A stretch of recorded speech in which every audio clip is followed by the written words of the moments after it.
अरे करमजली, इतनी देर लगाती है पानी लाने में। अभी कपड़े धोने हैं, बर्तन मांजने हैं, वो सब कौन करेगा? हाँ अभी करती हूँ माँ। खबरदार मुझे माँ कहा तो। खुद की माँ को तो जन्म लेते ही खा गई, तू अब क्या मुझे भी मार डालना चाहती है? अरे पिंकी बेटा, आज जल्दी उठ गई, तबीयत तो ठीक है ना तुम्हारी? हाँ माँ मैं ठीक हूँ, बस जोरों की भूख लगी है, कुछ खाने को दे दो। हाय दैया, ये देखो मेरा सोना भूख से तड़प रहा है और अब तक इस चुड़ैल ने खाना भी नहीं बनाया। अब मेरा मुंह ही ताकती रहेगी या जल्दी से खाना भी पकाएगी? अभी बनाती हूँ माँ, अभी बनाती हूँ। आज तो मुझे मछली खाने का मन कर रहा है माँ। हाँ सोना, आज खाने में मछली ही पकाएंगे। ओ टुनटुनी, सुना तुमने? मेरी बेटी को आज मछली खानी है। जाओ नदी पर जाकर थोड़ी मछलियाँ पकड़ कर लेकर आओ। जी जाती हूँ। टुनटुनी उड़ती हुई उदास मन से मछली पकड़ने चली जाती है। तब तक आप लोग कमेंट पे बताएं 19 into 5 कितने होते हैं। आज तो एक भी मछली नहीं मिल रही है, मैं क्या करूं? माँ आज तुम्हारी बहुत याद आ रही है, तुम मुझे छोड़ के क्यों चली गई? क्या मैं इतनी बुरी हूँ माँ? बोलो ना माँ। तभी सुनहरी मछली आती है और टुनटुनी की अंगूठी लेकर पानी में चली जाती है। टुनटुनी उसके पीछे पीछे जाने लगती है। ओह मेरी अंगूठी, वो मेरी माँ की आखिरी निशानी है। मेरी अंगूठी मुझे वापस करो। ये कैसी सुरंग है? ये कैसी जगह है? टुनटुनी चिड़िया सुरंग में जा ही रही होती है, तभी कौवी की आवाज आती है। बचाओ, मेरे बच्चों को बचाओ, वो मर जाएंगे। मेरे बच्चों की मदद करो, मेरे बच्चे आग में जल जाएंगे। घबराओ मत कौवी, मैं अभी उन्हें बचाती हूँ। टुनटुनी चिड़िया उड़ती हुई कौवी के बच्चों को बचा लेती है। मैं तुम्हारी आभारी हूँ बेटा, तुम इस रास्ते से आगे जाना। अरे ये क्या? इस नदी का पानी कैसे सूख रहा है? हाँ तो तुम यहाँ हो। वो अंगूठी मेरी माँ की आखिरी निशानी है, मुझे वो अभी वापस दो। तुम हमें हर रोज पानी से पकड़कर मारती हो, तुम बहुत ही बुरी हो। मैं तुम्हें वो अंगूठी वापस नहीं दूंगी। वो मेरी मजबूरी है, मुझे ऐसा मेरी सौतेली माँ के कहने पर करना पड़ता है। मैं तुम्हें तुम्हारी अंगूठी वापस दे दूंगी, लेकिन उसके लिए तुम्हें एक काम करना होगा। पहाड़ पर एक जादूगर रहता है, वो अपनी काली शक्तियों से इस नदी के पानी को सुखा रहा है। अगर ऐसे ही चलता रहा तो जल्द ही ये नदी पूरी सूख जाएगी और हम सब मारे जाएंगे। तुम्हें किसी भी तरह उसे रोककर उसकी काली शक्तियों को खत्म करना होगा। ठीक है, मैं तुम्हारा ये काम कर दूंगी, लेकिन तुम्हें मुझसे एक वादा करना होगा कि अगर मैंने उस जादूगर को रोक दिया तो तुम मुझे मेरी माँ की अंगूठी वापस कर दोगी। हाँ जरूर, मैं वादा करती हूँ। अब टुनटुनी चिड़िया उड़ती हुई पहाड़ पर जादूगर के पास पहुँचती है। एक बार इस नदी का पूरा पानी सूख जाए तो मैं इसमें से सारी मछलियों को खा जाऊंगा, फिर मुझे मछलियाँ पकड़नी नहीं पड़ेंगी। तुम यहाँ से चली जाओ, ये जादूगर बहुत ही दुष्ट है। उसने मुझे इस पिंजरे में बंद कर दिया है, वो तुम्हें भी पकड़ लेगा। चली जाओ यहाँ से, भाग जाओ यहाँ से। मैंने पिंजरे का ताला खोल दिया है। नहीं, मुझे बाहर जाने से डर लगता है, वो जादूगर मुझे फिर से पकड़ लेगा। मैं यही रहूँगा। हाँ फिर तो मुझे ही तुम्हें इस जादूगर से बचाना होगा। कौन हो तुम और इधर क्या कर रही हो? तुम्हें अपने काले जादू को रोक देना चाहिए, उसकी वजह से नदी का पानी सूख रहा है और सारी मछलियाँ मर रही हैं। ऐसा मत करो। अच्छा है, अब मैं उन सारी मछलियों को खा जाऊंगा। मछलियाँ पकड़ पकड़ के मैं थक चुका हूँ और इसलिए मैं इस नदी को सुखा रहा हूँ। तुम्हें ऐसा नहीं करना चाहिए, ऐसा मत करो। तुम कौन होती हो मुझे रोकने वाली? अब मैं तुम्हें भी एक मछली बनाकर खा जाऊंगा। चलो अब मैं बाजार जाकर कुछ मिर्च मसाले ले आता हूँ, फिर मैं तुम्हें अच्छे से पका कर खाऊंगा। तभी हरी तोता जादूगर की जादुई छड़ी टुनटुनी चिड़िया को दे देता है और टुनटुनी चिड़िया से कहता है, ये लो, इस जादुई छड़ी को अपने पास रखो, इससे तुम उस जादूगर को एक अच्छा सबक सिखा पाओगी। ए दुष्ट जादूगर, पक्षियों को पकड़कर तुम कैद करते हो ना, अब हम तुम्हें मजा चखाएंगे। मछलियाँ तो तुम्हें जरूरत के हिसाब से मिल रही थी, लेकिन तुम लालची होकर उन सभी को खाना चाहते हो। लालच और जरूरत में बहुत फर्क होता है। तुम अपने लालच और फायदे के लिए दूसरों को नुकसान पहुँचा रहे हो। मुझे माफ कर दो, मैं लालच में अंधा हो गया था। तुम सही हो, मुझे अपनी जरूरत के हिसाब से ही चीजें लेनी चाहिए थी। मुझे माफ कर दो, मैं अपने काले जादू को रोक दूंगा और आज से किसी भी मछली की जान नहीं लूंगा। तभी टुनटुनी चिड़िया वापस नदी के पास जाती है और उस पानी में से एक जादुई परी निकलती है और वो टुनटुनी से कहती है, तुम्हारा बहुत बहुत शुक्रिया टुनटुनी चिड़िया, तुम सच में बहुत ही अच्छी और प्यारी चिड़िया हो। तुमने हम सबको बचा लिया। हाँ, लेकिन ये सब आपको कैसे पता? मैं सब कुछ जानती हूँ, मैं बस तुम्हारी परीक्षा ले रही थी। मैं वही सुनहरी मछली हूँ। अब मैं तुम्हें कुछ ऐसा देना चाहती हूँ जिसे पाने के बाद तुम्हें कभी मछलियाँ नहीं पकड़नी पड़ेगी। तभी परी टुनटुनी चिड़िया को बहुत सारा सोना देती है। इतना सारा सोना? हाँ, तुम इसकी हकदार हो क्योंकि तुम्हारा दिल इस सोने से भी अधिक मूल्यवान है। और हाँ, ये लो तुम्हारी माँ की अंगूठी। शुक्रिया, मैं तुम्हारा ये एहसान कभी नहीं भूलूंगी। बहुत बहुत शुक्रिया। उसके बाद टुनटुनी चिड़िया अपना एक अलग घर बनाती है और उसमें खुशी खुशी रहने लगती है।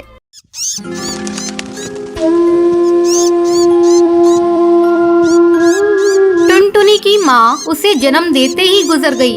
तब से उसके पिता ही उसकी देखभाल कर रहे थे। पता नहीं मेरी बच्ची तो कैसा नसीब लिखवा कर आई है। तेरे पैदा होते ही तेरी माँ चल बसी, अब बिना माँ के तेरा क्या होगा। टुनटुनी को माँ की जरूरत थी, इसलिए टुन्नू ने लाडो नाम की चिड़िया से शादी कर ली। कुछ दिनों तक लाडो चिड़िया ने टुनटुनी की अच्छे से देखभाल करी, लेकिन कुछ दिनों बाद वो टुनटुनी से सौतेला व्यवहार करने लगी। लेकिन टुन्नू के सामने अच्छी माँ की तरह पेश आती थी। इस तरह टुनटुनी बड़ी होने लगी। इस बीच लाडो को एक बेटी होती है। वो अपनी बेटी को भरपेट खाना खिलाती थी, लेकिन टुनटुनी को थोड़ा सा खाना खाने को देती। माँ, मुझे बहुत जोरों की भूख लगी है। तुमने मुझे बहुत थोड़ा सा खाना खाने को दिया है। कितना खाना खाती है ये लड़की, फिर भी इसका पेट नहीं भरता। तू खाना ही खाती रहेगी या घर का काम भी करेगी? मैं खाना खाने के बाद में काम कर दूंगी माँ।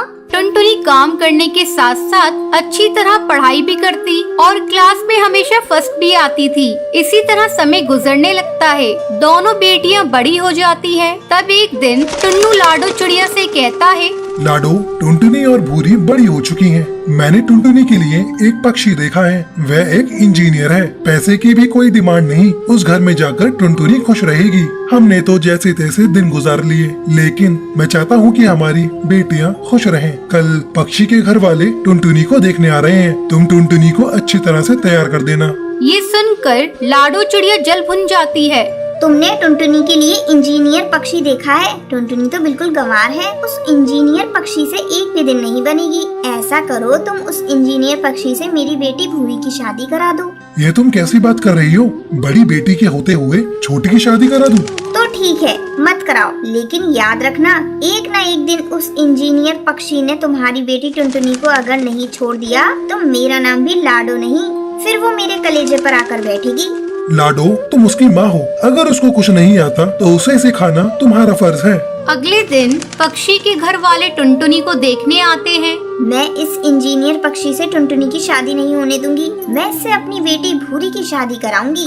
किसी तरह से लाडो चिड़िया अपनी बेटी भूरी की शादी उस इंजीनियर पक्षी से करा देती है। इस तरह कुछ दिन गुजर जाते हैं। एक दिन लाडो टुन्नू से कहती है, सुनो जी, मेरे दूर के रिश्तेदार का एक कबूतर है, बहुत बड़े कंपनी में काम करता है। तुम उससे टुनटुनी की शादी कर दो।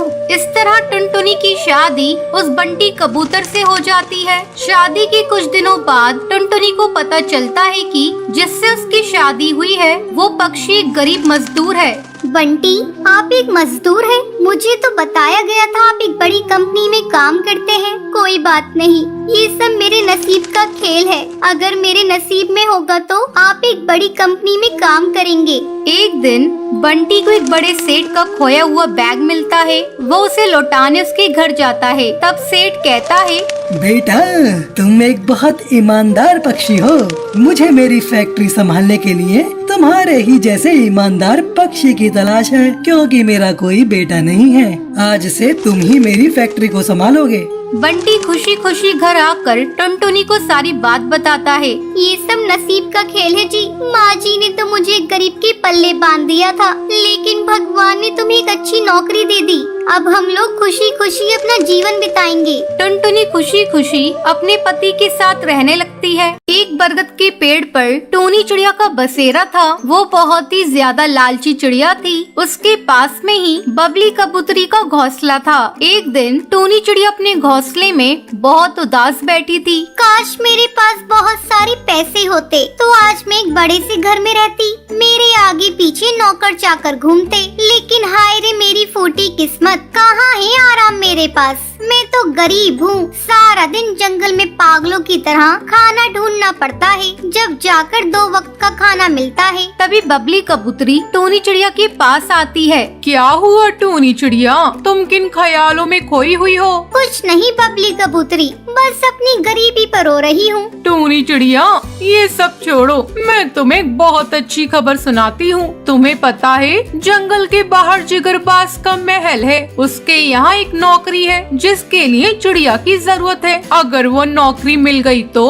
फिर हमारे बल्ले बल्ले होंगे। मैं तो वहीं जा रही हूँ। तभी टूनी चिड़िया सोचती है, अरे वाह, कितना अच्छा मौका है। उस महल में तो खूब सारा खजाना है, वो खजाना मुझे मिल गया तो मेरी जिंदगी बदल जाएगी। चलो जिगरबाज को बेवकूफ बनाया जाए, धीरे धीरे उसका सारा खजाना लेकर मैं रफू चक्कर हो जाऊंगी। अब टूनी चिड़िया जिगरबाज के पास जाती है, वो उसे नौकरी पर रख लेता है। ऐसे ही काफी दिन गुजर जाते हैं। एक दिन जिगरबाज का सेनापति कालू कौवा उससे कहता है, मालिक खजाना महल में लाना है, उसके लिए मुझे कुछ सिपाहियों की जरूरत थी। आप बताइए मैं किसे लेकर जाऊं? कालू कौवे, तुम टूनी चिड़िया को अपने साथ ले जाओ। मालिक वो अभी नई नई आई है, उस पर भरोसा करना ठीक नहीं होगा। नहीं कालू कौवे, मुझे उस पर पूरा विश्वास है, तुम उसे अपने साथ ले जाओ, ये हमारा आदेश है। कालू कौवा अपने साथ टूनी चिड़िया को खजाना लेने के लिए ले आता है। बहुत सारा खजाना देखकर टूनी चिड़िया की आंखें फटी की फटी रह जाती हैं। कालू कौवे, कितना सारा खजाना है, ये तो मजा ही आ गया। टूनी चिड़िया,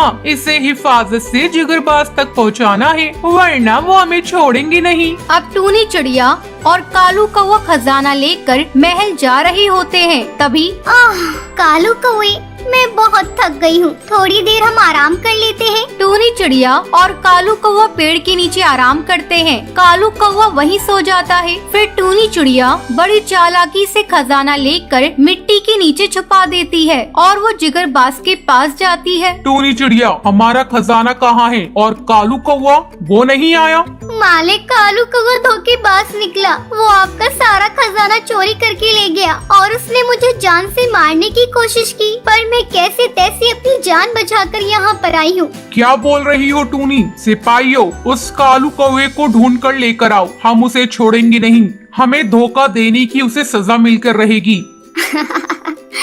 उस कालू कौवे को मैंने ऐसी जगह छुपाया है जहाँ से वो कभी वापस नहीं आ पाएगा, समझे? चलो अब मुझे यहाँ से 9-2-11 होना पड़ेगा। जिगरबाज को कोई ऐसा बहाना बताना होगा जिससे मैं यहाँ से जा सकूँ। फिर वो जिगरबाज से कहती है, मालिक, मुझे अपनी माँ के पास जाना है, उनकी तबीयत ठीक नहीं है, वो मुझे मिलने के लिए बुला रही है। तुम जा सकती हो। कैसा बेवकूफ बनाया है मैंने इस जिगरबाज को। कहने को इस महल का राजा है, लेकिन दिमाग तो है ही नहीं। टूनी चिड़िया वहाँ से चली जाती है। तभी जिगरबाज अपने सिपाहियों से कहता है, सिपाहियों, चलो इस टूनी चिड़िया का पीछा करो, हमें इस पर शक है। टूनी चिड़िया मिट्टी के अंदर से अपना खजाना बाहर निकालती है। तभी जिगरबाज अपने सिपाहियों के साथ वहाँ पर आ जाता है। टूनी चिड़िया, तुम्हारी इतनी हिम्मत, तुमने हमें धोखा दिया, हम तुम्हें छोड़ेंगे नहीं, तुम्हें फांसी की सजा देंगे। जिगरबाज, मुझे माफ कर दो, मुझे जाने दो, मुझसे बहुत बड़ी गलती हो गई, मुझे पैसों का लालच हो गया था, मुझे माफ कर दो। जिगरबाज टूनी चिड़िया की एक भी नहीं सुनता है और उसे फांसी पर लटका देता है। टूनी चिड़िया को उसके किए की सजा मिल जाती है।